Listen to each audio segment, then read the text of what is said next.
அனைவருக்கும் வணக்கம்.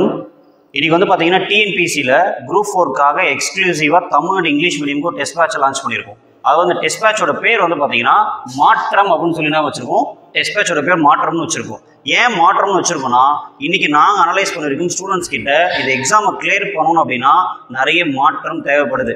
அந்த மாற்றம் இருந்தால் மட்டும்தான், அதாவது நீங்கள் என்ன சொல்கிற மாற்றம் அப்படிங்கிறது எல்லாரும் ஒரு மைண்ட் செட்டில் நீங்கள் ஃபிக்ஸ் பண்ணிட்டீங்க. எனக்கு இதுதான் வரும், இது வராது, இது கஷ்டம், இது தெரியாது, எல்லாத்தையும் டோட்டலாக வேறு ட்ராக்ல மாற்றி நீங்கள் எங்கே மிஸ்டேக் பண்ணுறீங்க, ஏன் இந்த எக்ஸாமை கிளியர் பண்ண முடியல, இல்லை எனக்கு ஃபஸ்ட் அட்டெம்ப்ட் சார் அப்படின்னாலும் கூட கிளியராக அந்த ப்ரீவியஸ் கொஸ்டின் எல்லாத்தையும் அனலைஸ் பண்ணி, அதாவது இந்த எக்ஸாமை நீங்கள் ஃபஸ்ட் அட்டெம்ப்டாக இருக்கட்டும், இல்லை ஃபோர்த் அட்டெம்ப்ட் ஃபிஃப்த் அட்டெம்ப்டாக இருக்கட்டும், எது வேணாலும் பிரச்சனை கிடையாது. ஆனால் இதுதான் சரி எனக்கான கடைசி வாய்ப்பு. நான் சொல்கிறது ஃபஸ்ட் அட்டெம்ப்டாக இருந்தாலும் சரி, இல்லை ஃபோர்த் அட்டெம்ப்டாக இருந்தாலும் சரி, சார் இதான் சரி எனக்கு லாஸ்ட் சான்ஸு, இது விட்டுட்டேன்னா அதுக்கப்புறமா எனக்கு வேறு சான்ஸ் கிடையாது, இதுதான் சரி என்னோட ஃபியூச்சர், இது இல்லைன்னா எனக்கு ஃபியூச்சரே கிடையாது அப்படின்னு பண்ணுவோம். அதாவது நான் சொல்கிறது நான் சொல்லிட்டேன், சார் சொல்லிட்டார் அப்படின்னு ஃபிக்ஸ் பண்ணுறது கிடையாது.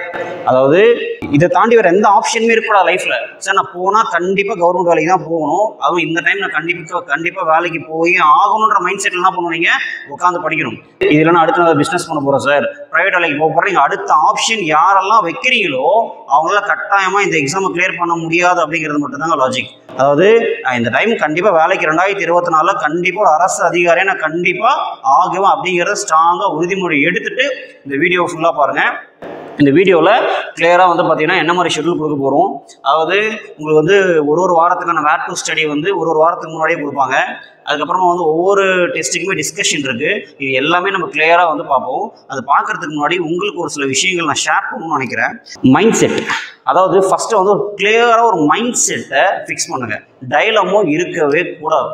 மைண்ட் செட் அப்படிங்கிறதுனா தெரியுங்களா, அதாவது நம்மளோட பிரச்சனைகளை எங்கெங்கே தேடிக்கிட்டு இருப்போம். நான் போடுற ஷெடியூலு, நான் படிக்கிற இன்ஸ்டியூட்டு, நான் எழுதுகிற டெஸ்ட் பேட்ச்சு, நான் படிக்கிற புக்கு, நான் அந்த புக்கில் படிக்கல, இந்த புக்கில் படிக்கல, அதெல்லாம் எதுவுமே கிடையாதுங்க. நான் ஸ்கூலில் சரியாக படிக்கல, என்னை யாரும் சரியாக கைட் பண்ணுறதுக்கு யாரும் இல்லை, இன்னமும் நீங்கள் காரணத்தை தேடிக்கிட்டே இருந்தீங்கன்னா கட்டாயம் என்ன பண்ண முடியாது, வாழ்க்கையில் எங்கேயுமே ஜெயிக்க முடியாது.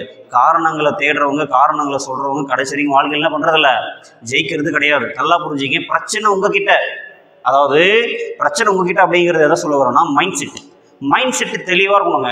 நான் இதை தான் செய்யணும், நான் இந்த வாரம் இந்த ஷெடியூலை முடிக்கணும், இன்றைக்கி காலையில் நான் இத்தனை மணிக்கு எழுந்துக்கணும், இன்றைக்கிக்குள்ள இந்த சப்ஜெக்ட் இந்த டாப்பிக்கை நான் ஃபினிஷ் பண்ணணும் அப்படின்னு சொல்லி என்ன பண்ணணும், மைண்ட் செட்டை ஸ்ட்ராங்காக க்ரியேட் பண்ணுங்கள். அதாவது இன்றைக்கி நிறைய டீவியேஷனுங்க, ஏகப்பட்ட டீவியேஷன். அதாவது இன்றைக்கி நீங்கள் தோக்குறதுக்கு 2 காரணம் இருக்குங்க. ஒன்று கூடவே வச்சுக்கிட்டு இருக்கிற மொபைல், ரெண்டாவது வந்து பார்த்தீங்கன்னா உங்களோட சோம்பேறித்தனம். அதாவது சோம்பேறித்தனம் அப்படிங்கிறது வந்து பார்த்தீங்கன்னா எதை சொல்ல வரோன்னா, ஒரு விஷயத்தை ஃபிக்ஸ் பண்ணிட்டீங்க, இன்றைக்கி நான் செய்யணும், இந்த கிளாஸ் போகணும், இந்த டாப்பிக் முடியும் ஃபிக்ஸ் பண்ணிட்டீங்க, அப்புறம் எப்படி அந்த சோம்பேறித்தனம் உள்ள வரும். சோம்பேறித்தனத்தை வச்சுக்கிட்டு தயவு செஞ்சு இந்த ஃபீல்டில் நான் ஜெயிச்சிடணும், வேலைக்கு போன்ற மைண்ட் செட் வச்சுருந்தீங்கன்னா தயவு செஞ்சு தூக்கி போட்டுருங்க. காலைல எழுந்துக்கும் போது 2 விஷயத்தை ஸ்ட்ராங்காக நினச்சிங்க. நான் இன்றைக்கி ஃபுல்லாக எங்கேயுமே சோம்பேறித்தனம் படவே கூடாது, நான் இன்றைக்கி ஃபுல்லாக சுறுசுறுப்பாக என் வேலையை டக்குன்னு என் வேலையை நான் முடிப்பேன், அந்த டைமுக்குள்ளே நான் போட்ட ஷெடியூலுக்குள்ளே அந்த ஒர்க்கை நான் கரெக்டாக ஃபினிஷ் பண்ணணும்னு ஃபஸ்ட்டு ஒரு ஸ்ட்ராங்கான மைண்ட் செட்டை க்ரியேட் பண்ணுறேங்க. ரெண்டாவது, இங்கே ஃபஸ்ட்டு நீங்கள் ஒரு மைண்ட் செட்டை க்ரியேட் பண்ணிங்க. நான் என்ன சொல்ல வரேன், நான் என்னென்ன விஷயங்கள் உங்களை ஃபாலோ பண்ண சொல்கிறேன் அப்படின்னு சொல்லி என்ன பண்ணுங்கள், கூட ஃபாலோ பண்ணுங்கள். அடுத்து பார்த்தீங்கன்னா கன்சிஸ்டன்சி, அதாவது ரெகுலராக ஒரு வேலையை கன்சிஸ்டண்ட்டாக என்ன பண்ணணும், ஒர்க் பண்ணணும். சரி 4 நாள் நல்லா வேகமாக செஞ்சுட்டு நீங்கள் தான் உங்களுக்கு மோட்டிவேஷன். நல்லா புரிஞ்சுங்க, நீங்கள் தான் உங்களுக்கு மோட்டிவேஷன். நீங்கள் ஃபேஸ் பண்ணுற பிரச்சனைகள் தான் உங்களுக்கு அதை விட பெரிய மோட்டிவேஷன். அதை புரிஞ்சுக்கங்க. லைஃப்பில் நீங்கள் ஃபேஸ் பண்ண பிரச்சனைகளையும் உங்கள் பேரண்ட்ஸையும் நினச்சி பாருங்கள். ஓகேங்களா? எப்படி சோம்பேறித்தனம் வரும், எப்படி அந்த விஷயத்தை படிக்க முடியாமல் போகும். எல்லாருக்குமே லைஃப்பில் ஒரு விஷயத்தை ஆரம்பிக்கும் போது கஷ்டமாக தான் இருக்கும். உங்களுக்கு கிடையாது, எல்லாருக்குமே அப்படி தான் இருக்கும். இப்போ நம்ம என்ன பண்ணுறோம், ஒரு விஷயத்தை ஸ்டார்ட் பண்ணும்போதே 1 நாள் 2 நாள் ட்ரை பண்ணுறோம், 3ஆவது அதை ட்ரை பண்ணுறது கிடையாது. நம்ம கிட்ட பெரிய மிஸ்டேக்ஸ் இருக்குங்க. நான் சொல்கிற ஒரு விஷயத்தை கன்சிஸ்டண்ட்டாக ட்ரை பண்ணுங்கள், எப்படி வராமல் போகும், கட்டாயமாக வரும். சரிங்களா? அடுத்து பாருங்கள், டெய்லி டாஸ்க். ஒரு டாஸ்க்கை ஃபிக்ஸ் பண்ணிங்க. இன்னைக்கு இந்த டாஸ்க்கை நான் முடிக்கணும். யார் டெய்லி டாஸ்க்கு முடிக்கிறதுக்கு ரெடியாக இருக்கீங்களோ, இதெல்லாம் ஞாபகத்தில் வச்சுங்க, யார் டெய்லி டாஸ்க்கை முடிக்கிறதுக்கு ரெடியாக இருக்கீங்களோ அவங்களால தான் கட்டாயமாக செய்ய முடியும். டெய்லி டாஸ்க்கை முடிக்கக்கூடிய வில் பவர் யார்கிட்ட இருக்கோ அவங்களால தான் வீக்லி டாஸ்க்கை ஃபினிஷ் பண்ண முடியும். யாரால் வீக்லி டாஸ்க்கை ஃபினிஷ் பண்ண முடியுதோ அவங்களால தான் மந்த்லி டாஸ்க் என்ன பண்ண முடிக்க முடியும். அவங்களால தான் எக்ஸாம் கிளியர் பண்ண முடியும். அதனால் டெய்லி டாஸ்க்கை கரெக்டாக பண்ணுங்கள், ஃபினிஷ் பண்ணுங்கள். அவ்வளோதான். எக்காரணத்தை கொண்டும் ஷெட்யூலில் விட்டே கொடுக்காதீங்க. அது என்ன ஆகட்டும், நைட்டு 10 ஆகட்டும் 11 ஆகட்டும், தூங்காம கூட வந்து படிங்க, அது பிரச்சனை கிடையாது. ஆனால் கட்டாயமாக அந்த ஷெடியூலுக்கு மேஜர் ப்ரைமரி இம்பார்ட்டன்ஸ் அது கொடுத்து அந்த ஷெடியூலை நீங்கள் முடிக்கணும். அதாவது முடிக்கிறது அப்படிங்கிறது அப்படி கிடையாதுங்க. ஒரு முறை படிச்சிங்கன்னா அது லைஃப்பில் எப்பயுமே மறக்காத மாதிரி படிச்சிருங்க. ஏன் சொல்கிறேன்னா, இந்த எக்ஸாமை நீங்கள் கிளியர் பண்ணணும்னா என்றைக்கு இருந்தாலும் யார் தான் படிக்கணும்? நீங்கள் தான் படிக்கணும். என்றைக்கு இருந்தாலும் யார் தான் கஷ்டப்படணும்? நீங்கள் தான் கஷ்டப்படணும். ஸோ அப்போ இந்த எக்ஸாமை நீங்கள் கிளியர் பண்ணணும், ஒரு வேலைக்கு போகணும் அப்படின்னா கட்டாயமாக என்றைக்கு இருந்தாலும் அந்த அந்த அந்த பிரச்சனையை, அந்த டாஸ்க்கை நீங்கள் தான் ஃபேஸ் பண்ணணும். அதனால தான் சொல்கிறேன், ஒன்ஸ் அதை கிராஸ் பண்ணும்போதே அதை கிளியராக முடிச்சிருங்க. அப்படி அந்த மைண்ட் செட்டில் யார் உட்காந்து படிக்கிறீங்களோ அவங்களால என்ன பண்ண முடியும்? ஒரே அட்டெம்ப்டில் இந்த எக்ஸாமை கிளியர் பண்ணி உள்ளே போக முடியும். நம்ம ஷெடியூலுக்குள்ளே போவோம். சரிங்களா? இங்கே பாருங்க, மாற்றம் அப்படின்னு சொல்லி டெஸ்ட் மேட்ச் கொடுத்துருக்கோம். இதில் வந்து தமிழுக்கு அதிக முக்கியத்துவம் கொடுத்துருக்கோம். அடுத்து வந்து எல்லா டெஸ்ட்டுக்குமே, அதாவது எல்லா வாரமும் சனிக்கிழமை டெஸ்ட் போட்டிருக்கு. சாட்டர்டே டெஸ்ட் போட்டிருக்கு. அந்த வாரத்தில் இப்போ மண்டே, டியூஸ்டே, வெனஸ்டேனாகும் உங்களுக்கு தனித்தனி டிஸ்கஷன் வரும். அதாவது டிஸ்கஷன் அப்படிங்கிறது என்ன டெஸ்ட் ஷெட்யூல் உங்களுக்கு ஷோ பண்ணிவிட்டு எப்படி டிஸ்கஷன் இருக்குன்றதை நான் சொல்லிடுறேன். சரிங்களா? பாருங்க, மொத்தம் 25 டெஸ்ட்டு. அதில் 25 டெஸ்ட்லேயே வந்து பார்த்தீங்கன்னா 4 ஃபுல் டெஸ்ட் இருக்கும். ஓகேங்களா? அது எவ்வளோ சேர்த்து தான் 25 டெஸ்ட்டு. மொத்தம் 4000 கேள்விகள் வந்து அடங்கியிருக்கும். அடுத்து பாருங்கள், இங்கே பாருங்கள், இந்த டெஸ்ட்டு இது பார்க்குறதுக்கு முன்னாடி சார் வந்து ஏற்கனவே ரொம்ப சொல்லியிருப்பாரு, ட்ரிபிள் ஆர் கான்செப்டை பற்றி சொல்லியிருப்பாரு. ஒன்றும் கிடையாது. ஃபஸ்ட்டு என்ன பண்ணணும்? நல்லா படிக்கணும். ஓகேங்களா? என்ன பண்ணணும்? ஃபஸ்ட்டு நல்லா தெளிவாக உட்காந்து படிக்கணும். அடுத்தது என்ன பண்ணணும்? ரிவைஸ் பண்ணணும். ஓகேங்களா? அடுத்து திரும்ப என்ன பண்ணணும்? திரும்ப ரிப்பீட்டடாக அந்த டெஸ்ட்டை எழுதி பார்க்கணும். இந்த 3 விஷயத்தை யார் கன்சிஸ்டண்ட்டாக பண்ணுறாங்களோ அவங்களால தாங்க அந்த எக்ஸாமை வந்து, அதாவது நான் என்ன சொல்கிறேன்னா, நான் ஈஸியாக உங்களுக்கு காம்ப்ளிகேட் பண்ணிக்காம இந்த ப்ராசஸில் வந்துட்டிங்கன்னா அந்த எக்ஸாம் ஈஸியாக கிளியர் பண்ணிடலாம். நீங்கள் ஒரு மைண்ட் செட் வச்சுக்கிட்டு நீங்கள் ஒரு ட்ராக்ல போனீங்கன்னா அது செட் ஆகாது. அதனால் சொல்கிறேன். அடுத்து பாருங்கள், ஏன் சொல்கிறேன்னா, இந்த இது வந்து ரொம்ப இம்பார்ட்டன்ட் ட்ரிபிள் ஆரில். அதாவது வந்து பார்த்தீங்கன்னா நிறைய பேர் வந்து படிப்பீங்க, மணிக்கணக்கில் படிப்பீங்க, மணிக்கணக்கில் உட்காந்து படிப்பீங்க, நிறைய ஹார்ட் ஒர்க் பண்ணுவீங்க. ஆனால் எங்கேயுமே உங்களை என்ன பண்ண மாட்டீங்க? எவாலுவேட் பண்ணவே மாட்டீங்க. இது மேஜராக இந்த காம்படிட்டிவ் எக்ஸாமில் ஸ்டூடெண்ட்ஸ் எல்லாருமே சோம்பேறித்தனப்படுற இடம் தாங்க. அதாவது நீங்கள் என்ன பண்ணுவீங்க? இன்னைக்கு படிக்கிறத இன்னைக்கு அது ரெலவெண்ட்டாக இருக்கக்கூடிய ஏதோ ஒரு கொஸ்டின் பேப்பரோ இல்லை புக் பேக்கோ ஏதோ ஒன்று சம்திங், அதை வந்து அது ரெலவெண்ட்டாக இருக்கிறது நீங்கள் அன்னைக்கு ப்ராக்டிஸ் பண்ணுங்க. அட்லீஸ்ட் ஒரு 10 கொஸ்டினாச்சும் பாருங்கள். பார்த்தீங்கன்னா தாங்க அது பெட்டராக இருக்கும். சரிங்களா? அடுத்து பாருங்க. ஓகேங்க, இப்போ டெஸ்ட் பேட்ச் பார்ப்போம். டெஸ்ட் பேட்ச் வந்து உங்களுக்கு தமிழ்லேயே ரிலீஸ் பண்ணுவாங்க. பிடிஎஃப் வந்து பார்த்தீங்கன்னா தமிழ்லேயுமே இருக்கும். சரிங்களா? ஸோ ஃபஸ்ட்டு பாருங்கள், உங்களுக்கு ஆகஸ்ட் நான் சொன்ன மாதிரி ஆகஸ்ட் 19 டெஸ்ட் ஸ்டார்ட் ஆகுது. இதில் பார்த்தீங்கன்னா ஃபஸ்ட்டு, அதாவது இந்த பக்கம் வந்து பார்த்தீங்கன்னா தமிழுக்கு செப்பரேட்டாக இம்பார்ட்டன்ஸ் கொடுத்துருக்கும். சரிங்களா? மொத்தம் இதில் தமிழுக்கு 75 கேள்விகள், எல்லாத்துலேயுமே 75 கொஸ்டின்ஸ் வரும். இதில் வந்து பார்த்தீங்கன்னா ஜிஎஸ்க்கு வந்து 100 கொஸ்டின்ஸ் வரும். சிம்பிளிஃபிகேஷன் மேக்ஸ்க்கு வந்து மேக்ஸ் ஏரியாவுக்கு வந்து 25 கொஸ்டின்ஸ் வரும். மொத்தம் டோட்டலாக 200 கொஸ்டின்ஸ். ஒவ்வொரு டெஸ்ட்டுமே 200 கேள்விகள்னா உங்களுக்கு ஒரு டெஸ்ட் நடக்கும். சரிங்களா? பைலிங்குவலில் தான் கொஸ்டின் பேப்பர் வரும். சரிங்களா? அதே மாதிரி சப்ஜெக்ட் பார்த்தீங்கன்னா ஒவ்வொரு வாரத்துக்கு 2 சப்ஜெக்ட்டு ஃபோக்கஸ் பண்ணியிருப்போம். ஒரு சப்ஜெக்ட் கிட்டத்தட்ட 4லேருந்து 5 டெஸ்ட் வரும். பாருங்கள், குவாலிட்டியில் 1 2 3 4 5 டாபிக் தாங்க பெருசாக இருக்கும். அதை பற்றி நீங்கள் அப்படி யோசிக்காதீங்க. இதில் வந்து வேர் டு ஸ்டடி சார் உங்களுக்கு ரிலீஸ் பண்ணும்போது 2 விஷயத்தை ரொம்ப கிளியராக சொல்லுவார். ஒன்று, இதுக்கெல்லாம் அதிகமாக இம்பார்ட்டன்ஸ் கொடுத்து படிக்கணும். இப்போ இந்த டாபிக் பற்றி சொல்கிறாருன்னா, இந்த டாப்பிக்கில் எந்தெந்த டாப்பிக்கு அதிகமாக இம்பார்ட்டன்ஸ் கொடுத்து படிக்கணும், எதை மேலோட்டமாக படிக்கணும், அதுக்கப்புறம் அந்த டாப்பிக்கை எந்த ஸ்டாண்டர்டில் எங்கே படிக்கணும், இது 3 விஷயத்தை உங்களுக்கு தெளிவாக சொல்லுவார். சரிங்களா? ஸோ அடுத்து பாருங்கள்.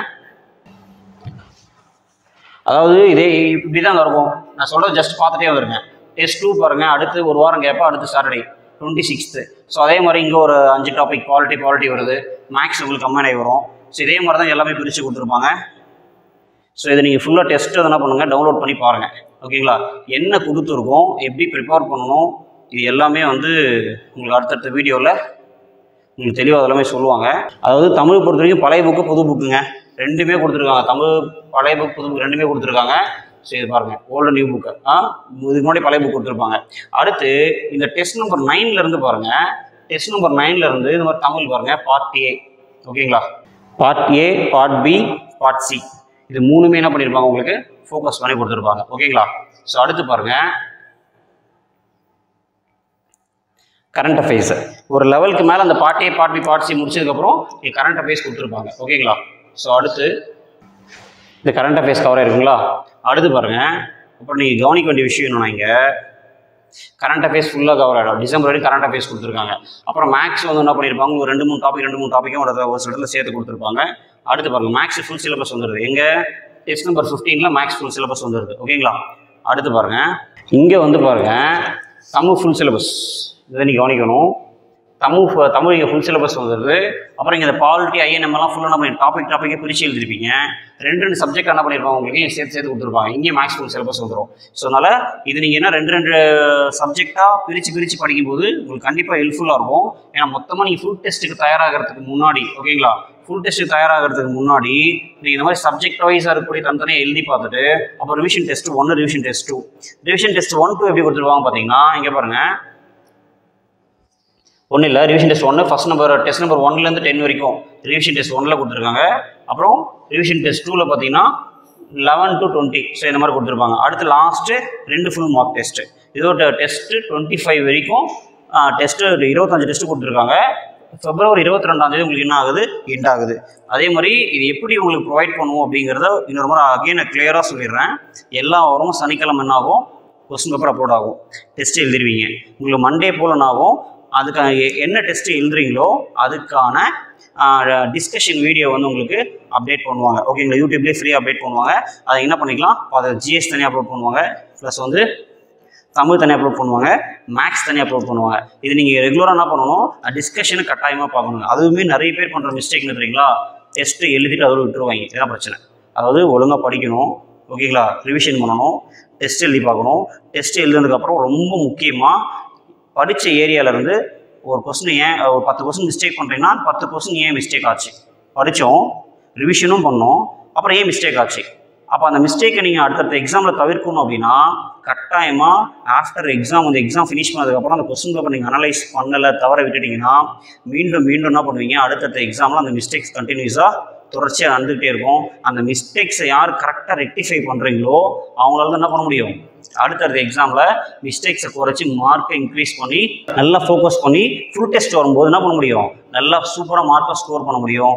ஸ்டூடெண்ட்ஸ் வந்து பார்த்தீங்கன்னா ஒழுங்காக படிங்க, கன்சிஸ்டண்ட்டாக ஒர்க் பண்ணுங்கள், எங்கேயுமே பிரேக் கொடுக்காதீங்க. எக்ஸாம் கிளியர் பண்ணுற எல்லாருக்குமே நேரங்கள் ஒரே மாதிரி தான் கிடைக்கிது. அந்த நேரத்தை நீங்கள் எப்படி பயன்படுத்துகிறீங்களோ அதை பொறுத்து தான் உங்களோட வெற்றி தீர்மானிக்கப்படும். சரிங்களா, ஒழுங்காக படிங்க. All the best. அடுத்த வாரம் வேர் டு ஸ்டடி உங்களை சந்திக்கிறேன். சரிங்களா, தேங்க்யூ.